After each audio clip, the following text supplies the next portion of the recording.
Good morning, Guy. I hope you can hear me. I hope you can see me. It's live on hotel Wi-Fi, which is, always risky. I'm in Salt Lake City, and I woke up and saw the 49ers hired a defensive coordinator and wanted to jump in here and do a little live. So I'm keeping an eye on this real quick. For those of you watching this not live, I'm just checking to make sure that, yeah, audio works. Stunner, stunner. So here we are. 49ers hire a defensive coordinator. Adam Schefter reporting it. This was this would have probably been like just after 4 a.m. Pacific time, I think. I saw it at just after 5 a.m. Mountain time. I've got a college basketball game in Salt Lake City tonight, Utah, Cal, 7 p.m. Pacific or 6 p.m. Pacific. But here it is. Niners didn't just hire a defensive coordinator. I saw the news and I started trying to figure out how I felt about it. The Niners hired Nick Sorensen as their defensive coordinator, and then hired Brandon Staley for what at the time Schefter called a prominent staff role. The expectation is that he will be the assistant head coach this year for the Niners, replacing Anthony Lynn, who left to go work on the Washington Commanders staff.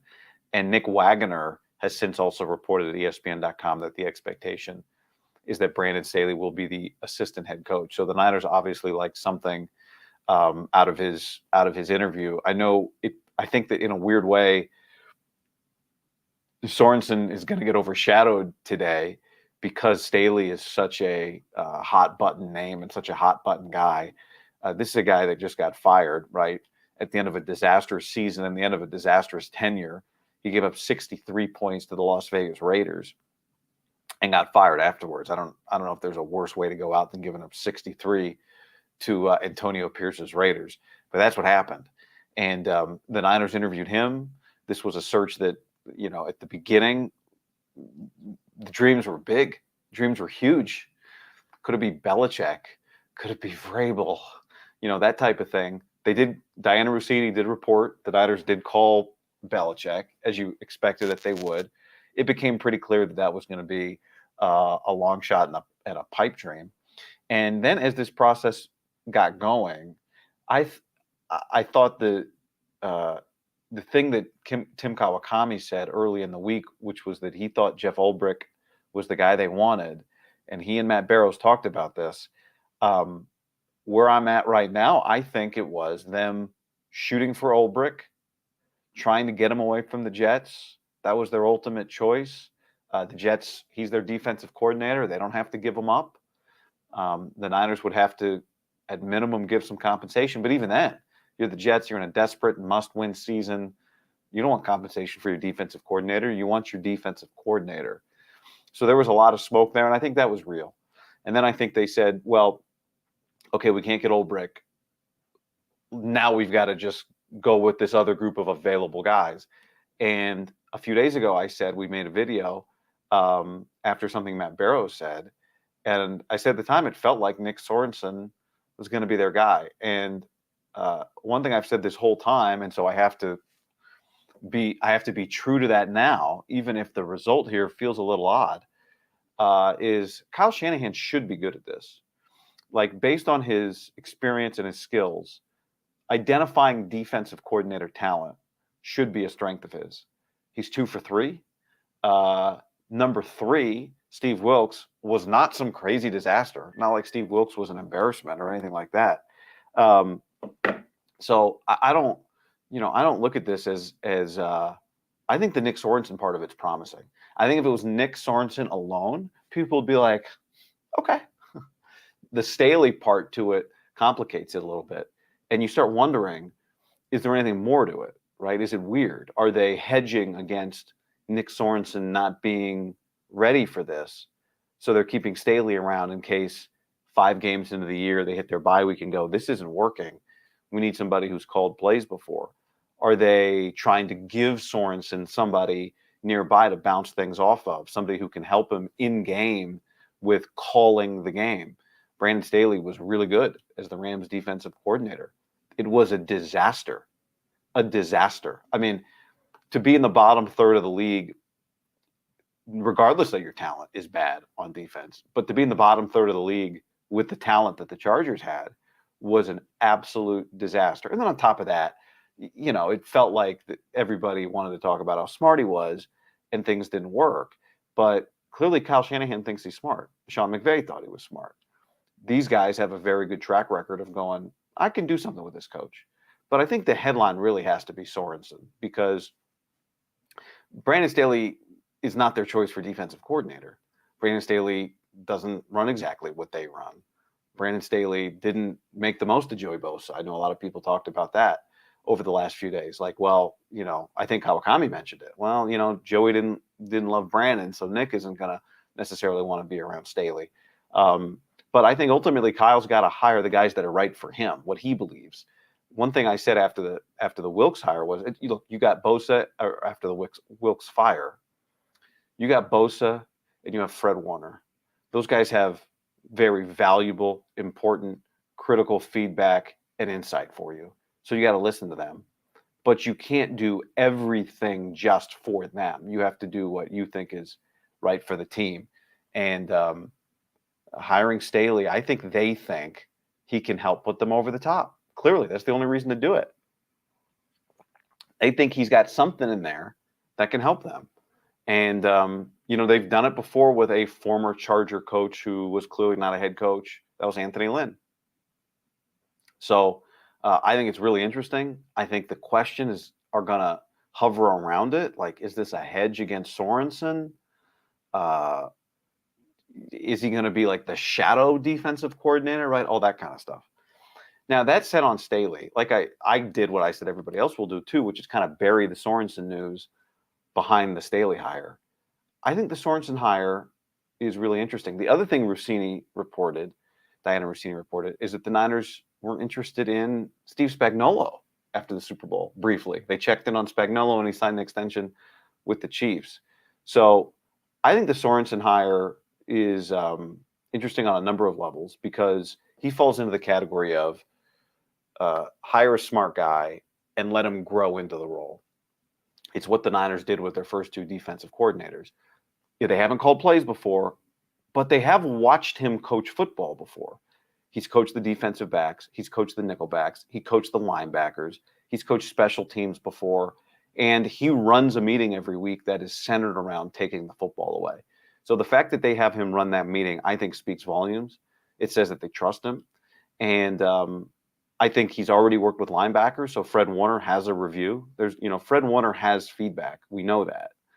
So Fred Warner has definitely told Kyle Shanahan before and even now, what was it like when Nick Sorensen was the linebackers coach? So I think there's a lot of signs that point to reasons for them to be confident that Nick Sorensen doesn't need a shadow hand behind him helping him run a defense, run a meeting. This guy played in the league, right? This fits kind of the D'Amico, I want a former player. This guy played in the NFL, had a real career. A buddy of mine, I don't know if I think I mentioned this the other day, but I put out a video about Sorensen the other day, and I want to play something that Barrow said. But a buddy of mine played with him in Cleveland and texted me. Let me see if I can go back and find these. I forgot about that until just now. And hold on, I got to go through these text messages, videos of our golf swings back and forth. Here we go. He said, I played with Nick Sorensen in Cleveland. Great guy. I said, tell me more. He said, was a scout team defensive guy, special teams ace. I always respected him because he lasted a long time in the NFL, but physically looked much more like an average Joe, didn't look like a pro athlete, but was fast and played hard with great technique. I think there's something to former players. Now, D'Amico's interesting. D'Amico was a great player who knew how to coach. But there's something sometimes to former players who were great and don't know why. This is a guy who had to be very technically sound and play hard. And that's what kept him in the NFL. And I think that the Niners have been around him long enough to have a feeling that he can translate that to players because he's been doing it. Steve Wilks got a lot of credit for the DB play this year, the improvement of Ambry, and deservedly so. He worked with the DBs a ton. But this guy, even though he hasn't been with the Niners for 5 years, he's been around 2 years, around a person, even 1 year around a person, is enough time to know, like, do I believe there's something here? And then on top of that, you go all the way back in his coaching history. And where did it start? It started with the Seattle Seahawks and Pete Carroll. I want to play something, and hopefully, as I said, we're working off hotel Wi-Fi. I'm not using the usual system here, so things are a little different. But I want to play this clip. This is Matt Barrows and Tim Kawakami on the Niners Plus Minus podcast. And this is what Matt Barrows said earlier in the week about Nick Sorensen and, how he fits into the Niners. Okay, here we go. Of everything with the 49ers. A couple of years ago, Johnny Holland was dealing with multiple myeloma. It was Nick Sorensen who came in and coached the linebackers there. He's coaching nickel backs this past season. He's coached defensive backs in the past. He played safety in the NFL. He played cornerback in the NFL. He was the Jaguars special teams coordinator for one season. He actually had to fill in for Brian Schneider, who left abruptly in Jacksonville. He runs their, what they call the ball meeting, which is they meet once a week on Thursdays to talk about takeaways. He's the guy that runs that. So I think he's got sort of a broad appeal. He's got a good personality. People like him. Is he perfect? Is he a linebackers guy? Has he been coaching in the system for 10 years? No. But I think the 49ers feel like he's sharp enough, having sort of a global vision. I mean, he's been in so many different spots in this defense that he knows how it works. All right, so that was Barrows. Again, I think you guys can hear that. Hopefully you guys can hear that. That was Barrows earlier in the week. I think there's a very compelling case for Nick Sorensen based on what they know about him and, his history. So I don't see Sorensen as a risk necessarily. I mean, what would not be a risk, right? Not be a risk would be Belichick, would be Vrabel. If you could get Ulbrich, that's not a risk. On one hand, you go, the Niners can take all the time they want because nobody else is looking for a defensive coordinator right now. On one hand, that's true. On the other hand, everybody has a defensive coordinator right now. So how do you find a defensive coordinator when you're not allowed to hire somebody else's defensive coordinator? Well, you're going to have to hire somebody. Either you're going to convince somebody who's a defensive coordinator. You're going to have to convince their team to let him go, which is a red flag on that guy that the team lets him go. You're going to have to hire somebody who's unemployed. Wade Phillips. You're going to have to give somebody the job who is not a defensive coordinator.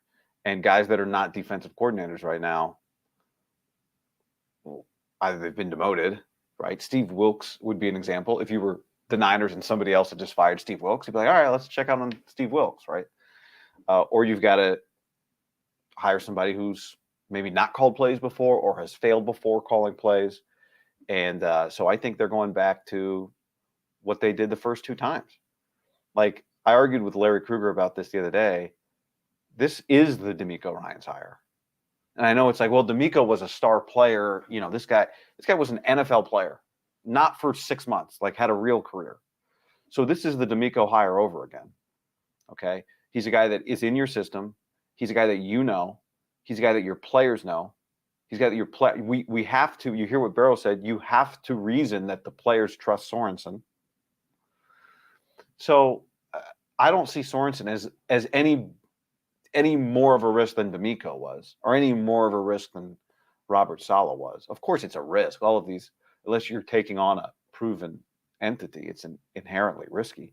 But beyond that, I don't think it's any more of a risk than any of those other hires. And I think Matt Barrows kind of laid it out, and I think Kawakami had previously laid it out, that it was probably primarily initially a chase of Ulbrich.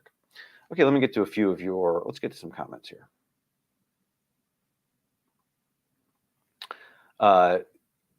G. Varagesi. These are awful hires. Staley thinks he's smarter than anyone. What a crap hire. Staley lost the locker room with the Chargers. Sorensen's underwhelming. Lynch should go. I mean, Lynch should go. What the hell are you talking about? Fact on Staley, you're right. He did lose the locker room with the Chargers because it was bad. And his press conferences were weird. But he doesn't give press conferences here. And he's not in charge of the locker room here. Kyle Shanahan's in charge. He doesn't get to really, I don't know who he's telling what to do. I view it The way it looks to me, we'll see if they attach a position to him the way they did with Anthony Lynn. But I think Kyle thinks, here's a guy who doesn't have a job, who might be able to help me beat Steve Spagnuolo, might be able to help me prepare for other defenses. That's how I think. We'll see. And I don't know how much of it we'll ever know. But as much as it's going to be viewed as like he's here to help Sorensen, and I think there's definitely truth to that, because Kyle does not want to be in the defensive meeting rooms, right? Staley, does this guy know what he's doing? Let me know. I think it's also about understanding how do I beat Steve Spagnuolo in the biggest spot? Self-scout. How would you try to beat us right now, Brandon? Kyle coached against him when he was the defensive coordinator of the Rams. Clearly respects him. You know, I know it's easy sometimes to shit on Shanahan. And he gives people at times easy. He makes himself an easy target sometimes. But he knows what works against defense, and he has seen what works against his offense. Again, I'm not here to I'm not going to the mat for Brandon Staley. Again, it is weird. I acknowledged that at the beginning. But the question is is it weird because it's unnatural, or is it weird because they're going to make it weird? I don't know. We'll find out, right? Are there too many cooks in this kitchen? Or is Nick Sorensen the unquestioned defensive coordinator of the San Francisco defense? Well, that's going to be up to Kyle Shanahan to make clear. Nick is the DC. Nick is running shit. And again, I go back to this guy was a player. He's run shit before. He's more comfortable in an NFL locker room than Brandon Staley is. He fits and has fit more comfortably than Brandon Staley has. So, last I checked, I don't think Anthony Lynn gave any press conferences this year. So I don't think we'll have to see any Brandon Staley press conferences. But Travis says, time will tell, but Shanahan is rolling the dice on this. Yeah, you're right. Absolutely. After he rolled the dice last year. But it's a different roll of the dice. Is there a lesson in this for Kyle? Okay, I'm going to roll the dice. But I'm rolling the dice with my own guy, Sorensen, right? We've got 3 different dice rolls here. We got the Staley dice roll, we got the Sorensen dice roll, we got the Wilkes dice roll. The Wilkes dice roll, what was the roll? It was not, am I rolling the dice on, can this guy run a meeting? I'm rolling the dice on, will he fit in with my team? Schematically, the answer is no. The Sorensen dice roll is not, is he going to fit in? The Sorensen's dice roll is, am I right that this guy's a defensive coordinator? Well, he's 2 for 2 on guys that haven't done it before. So I actually think Kyle has earned a little bit of trust, might not be the right word, but he's got a good track record with that. Guys who he knows are his system and he thinks can run a defense. He's got a good track record with that. Now Sorensen's going to have to deal with, do you put Sorensen in a weird spot? Do you undermine him a little bit by bringing Brandon Staley in? Does it make his job tougher? Is Brandon pseudo running some meetings, running defense? That's the question that Kyle's going to have. But that is on the leader. That is on Shanahan. That is about how he sets this thing up, right? That's about what did he tell Brandon Staley about what his role is? How much freedom does he have with the defense? What is his job? Is his job to self-scout?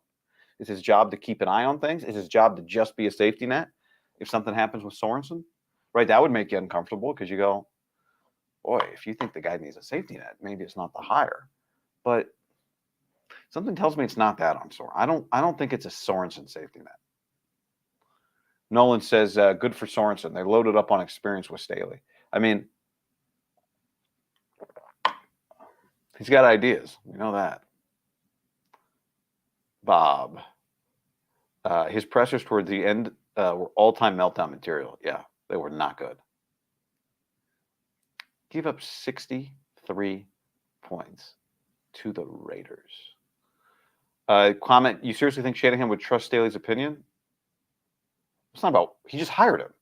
So it's not about what I think. He just told us he does. I mean, the actions speak. He just hired him. So yeah, I do think he, doesn't mean he listens to everything he says, but clearly he thinks that Brandon Staley can give him some insight on something. Will it be self-scout, or will it be Sorensen? We don't know.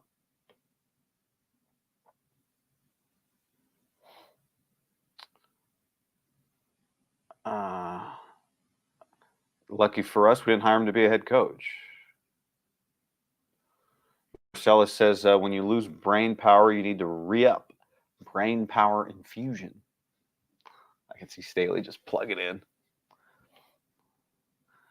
Mike says the defense has to become more multiple while maintaining what they're good at. If you don't at least understand the hire, you're not paying attention. Mike, this is a good point. This goes back to, this is about evolution to a degree. John Lynch basically said that. He was asked this week, he talked about, kind of having our guys. Let me find this quote here. And then he was asked at the combine, well, does that mean that you're ruling out Brandon Staley? I just want to make sure I get this quote. He said, no. Where is this quote? I'm already signed in. Jeez. Every time. Sign in or update. No one updates their app more than The Athletic. Lynch, here's what Matt Barrows wrote. John Lynch cautioned against ruling out Staley. He said the Niners will keep an open mind. He noted that Staley's system is so variable that it had room for a 4-3 front that the Niners had used in the past. He also said that he and Shanahan will use the interview process to come up with new ideas for the defense, and noted the wide 9 system the Niners use now was part of the original scheme, but that the Niners was not part of the original scheme, but that the Niners figured out how to implement it, and it's been a success. That said, he said it's possible to stick with core principles while still evolving.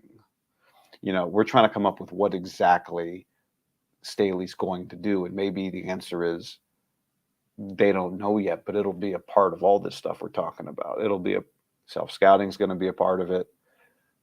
Bringing some new ideas is going to be a part of it. Being a safety net for Sorensen, a sounding board, a mentor for Sorensen will be a part of it. But I think there's this feeling, there's like this perception among people that Nick Sorensen's, I think he's a little different than people perceive him to be. And I base that off of talking to my buddy who played with him and listening to what Matt Barrows said about him. This guy played. I think people look at it like, oh, is this some Staley? He's D'Amico. He's there. That's what I'm not saying he's D'Amico. I'm just saying that's the category he comes from. Former player who immediately got into coaching, grinded, just like, remember D'Amico was like, God, this D'Amico freaking Ryans. And he's just like grinding. Whatever job he can get, he'll take. And ascends. Now, was D'Amico, you could argue, like, he became like, there was not much. He was tracked. He's becoming the DC. Sorensen becomes the DC in a spot where, when it was clear that Robert Saleh was rolling, then it was clear with a year in advance that Kyle was going to need another defensive coordinator. So we had a year to get ready for hiring D'Amico. And he's like, that's the dude. That's the guy I'm going to hire. Different with Sorensen, right? So I don't know that he'll be D'Amico. Sorensen, a year ago, they were not tracking, were they? Maybe he thought we're going to hire Wilkes for a year and then he's going to become a head coach again. And then maybe it'll be Sorensen, or maybe the Jet staff will get fired and we'll hire Ulbrich or Saleh, But I don't think it would have been, if you were putting odds on to Steve Wilkes going to be a head coach 1 year after being the defensive coordinator, I think the odds you would have put on that are no. So I think this is definitely more of this is less part of the big picture plan than it was with D'Amico. G. Gala. Honestly, Staley might have the ego to challenge Shanny with ideas, which I think you're saying is a good thing. Which is a good thing. I'm sure Lynch likes that. Thoroughbred says 2D coordinators, no O coordinator. They got no coordinator. Okay. He's a really good old coordinator. Put on Raiders student body right signal caller. He knew he couldn't hire Staley as a DC. I don't think Kyle cares about that stuff. I don't think Kyle's worried about like, oh, I don't know, I might get crushed for this one. There's nothing about what he does that tells us that he makes those types of decisions. And I think he would say what a lot of smart people would say, which is it's irresponsible to make decisions for your team and your organization based on what we'll say. So I think all the evidence is in. Kyle is very strong-minded, right? If he was worried about that bullshit, then he wouldn't have said. And this is where I think Kyle's like, some of the stuff that drives some people crazy about him is also the stuff that, like, I think makes him who he is and is part of his good qualities. After the Super Bowl, the press conference on like Monday, Tuesday, whatever day that was, him and Lynch are sitting up there. He just looks miserable. And like, Kyle, somebody said, Kyle, anything, how do you feel? Anything you regret? Kyle's like, no, I wouldn't take anything back. Like, I know that drives people nuts, but I also think it speaks to, if he wanted to hire Brandon Staley, if that's what he wanted to do, it's what he would have done. It's what he would have done. If he wanted to fire Steve Wilkes week 2, he would have done it. If they'd won the Super Bowl and he wanted to fire Steve Wilkes, he would have done it. Like, that's a realistic situation, right? What if they'd won the Super Bowl?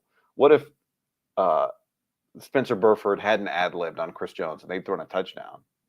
And then the Chiefs had gone for 2 after their score and they failed, or whatever. I still think Steve Wilkes isn't coming back. That's just, I know that, I think it was, when we talk about like, oh, he was a scapegoat, or oh, the Coach Merritt quotes for the Chiefs. Oh, I think there's more going on there than just the Super Bowl. Yeah, there was. So I don't know. I think I do know. I think all of this stuff is just evidence that Kyle's going to do what he wants. Matthew. Huh. My wife has a cousin named Matthew. She just calls him Matthew. Staley's getting paid by the Chargers, so he's probably just a cheaper fill-in. If Staley wants to be head coach again, he needs to be on a good team. At this point, I would bet against Staley becoming a head coach again. But there is something to a little image rehabilitation, and maybe going away, maybe just not doing press conferences for a little while.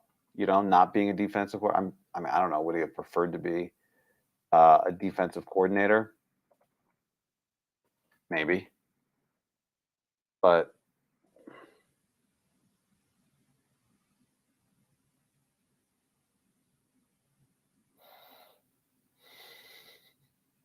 all right, more comments. They also released this at 5:30 a.m. Pacific time, so they know it's unpopular. Saturday morning, yeah, Friday night, like those are the times to do it. It also does just coincide with, that's an interesting theory. It does just coincide with when they concluded their interviews too.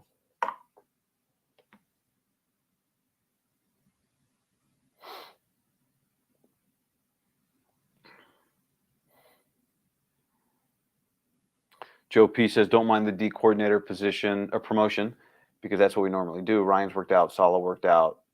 So the talent we have, I think, will work out. What is Staley's purpose?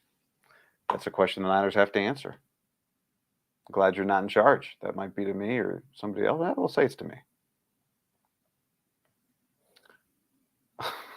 What happened to Belichick? 17 question marks. Yeah, I know. That would have been sweet.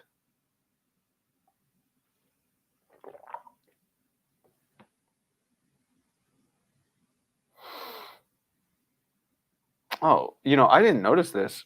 This is a good eye. Karen says the team grades came out and Staley got a B. He wasn't hated. Remember, Andy Reid was fired. Let's give them a chance to be positive. I don't. Okay, agree and disagree. I don't think you should put Brandon Staley and Andy Reid anywhere near the same sentence, let alone stratosphere.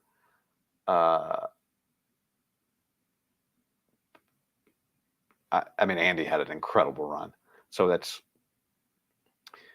I would not. I mean, I would not hire Brandon Staley to be my head coach. Let's start with that. and he got a B, which is not bad, but 19 coaches got A's. Over half the league got A's. So B's actually not failing, but it's, I don't know. It's what I, I don't always remember how these works. It's like the 48th percentile. Like it's not, it's not actually as great as it sounds. I don't think. But you're right. That's something.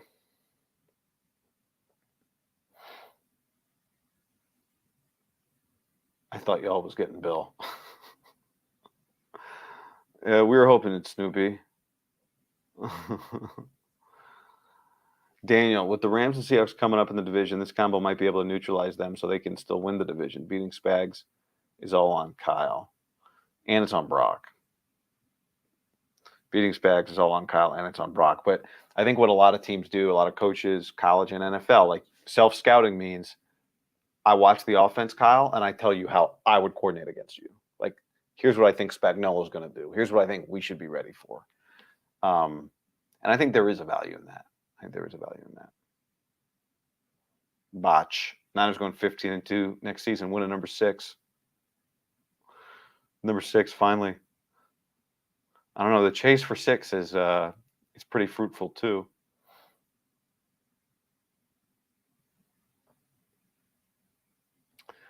Up the iron, 68. What a D'Amico hire. No, D'Amico was a motivated coach that pumped his defense. So these dudes are like goddamn zombie. No motivation of the players. I don't think we know that about Sorensen. He hasn't been in that position really yet. We'll find out.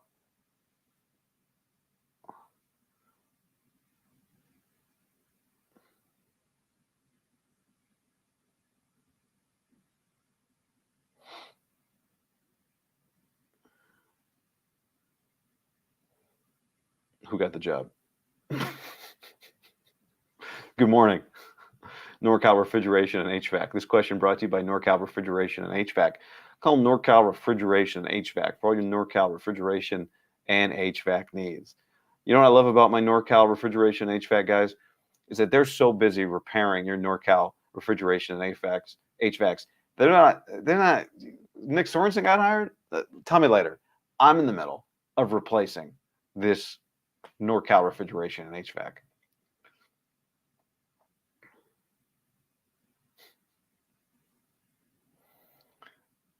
I don't envy Kyle having to replace these guys every year. I mean, on one hand, it's like, hopefully he doesn't have to replace Sorensen. On the other hand, you'd like Sorensen to, start trending. With Sorensen running meetings, et cetera, it sounds like they started the process of grooming him last year. Could be.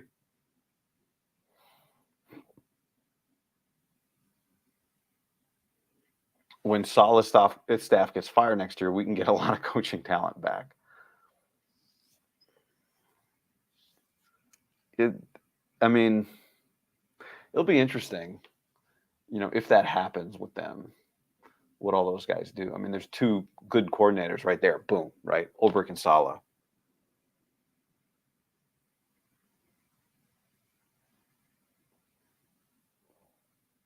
Francisco weighing in.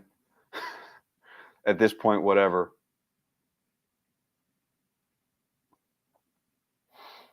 Oh, man. It is a Saturday morning. I'm in Salt Lake City. I'm about to go get some food. I ate late last night. Salt Lake City, by the way. I don't know if it's sneaky. It is a fantastic food town. Whitehorse, that's a spot. Sister restaurant I went to last night called Franklin Ave. That's a spot. If anybody has like a brunch or lunch spot, my guy Dave, who I was going to have breakfast with, just texted, said he got food poisoning. So I'm definitely not meeting him. So I gotta go find a spot.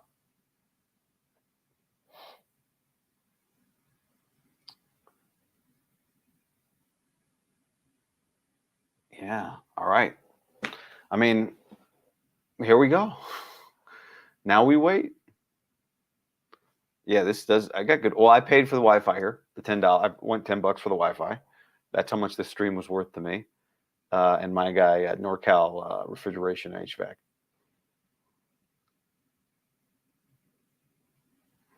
Steve, this is what a perennial Super Bowl losing team does. What is it that they do, Steve? What? What is it that they do? Keep having to hire coaches? Is that what they have to do? Darren, something's getting overlooked. Sorensen coached with Pete Carroll for 7 years on the Seahawks. I did mention that he coached with Pete, but I think you said it more forcefully there. It's worth saying. I think anytime a guy's coached for that long, as long as he, quote unquote, as long as he has, you go, well, why didn't he become a defensive coordinator sooner? But these jobs are hard to come by. He's 45 years old. I think 10 years ago, no one would have blinked at a 45-year-old getting a coordinator job for the first time. Now guys it's like, oh, if you didn't get that job by 34, what are you doing? But yeah, I mean, I don't know. I think, yes, hiring Nick Sorensen is risky. Is it any more risky than Robert Saleh? The Staley dynamic makes it weird. Interesting. What's that about? Kyle Heftan, those would be the questions for Shanahan. Like, what's that about? Why is he here? And it's early Saturday, so as the day goes on, maybe we'll have a better idea of that. So, okay, I think that's it for this. I'm gonna pop out. Glad I couldn't sleep. Hotel room I can never get the temperature right. These down comforters, guys, with the down comforters. Get out of here with the down comforters. It's so freaking hot. I got to keep the air on all the time, but the air outside is dry, so I'm drying out. Why do all these hotels think we want down comforters? It is so freaking hot under those things. You got your options are basically, your options are down comforter or sheet, right? So it's like if it's,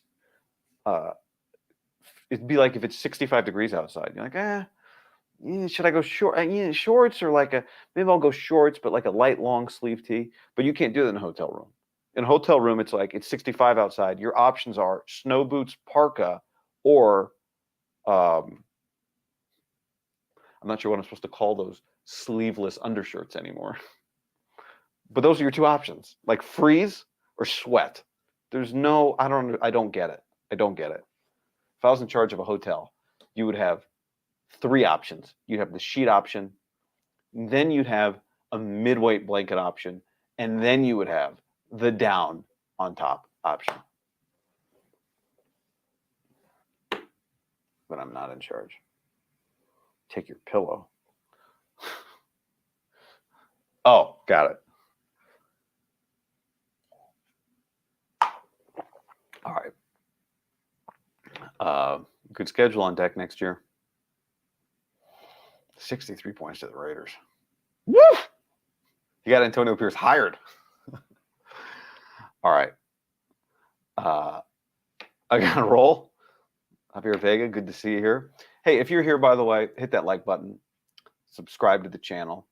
Appreciate that very much. Helps out a ton when you hit that like button. It's like you're a sponsor of the show. So thank you for that. All right. I'm outie. Fun little Saturday morning. And I'm going to go find some food.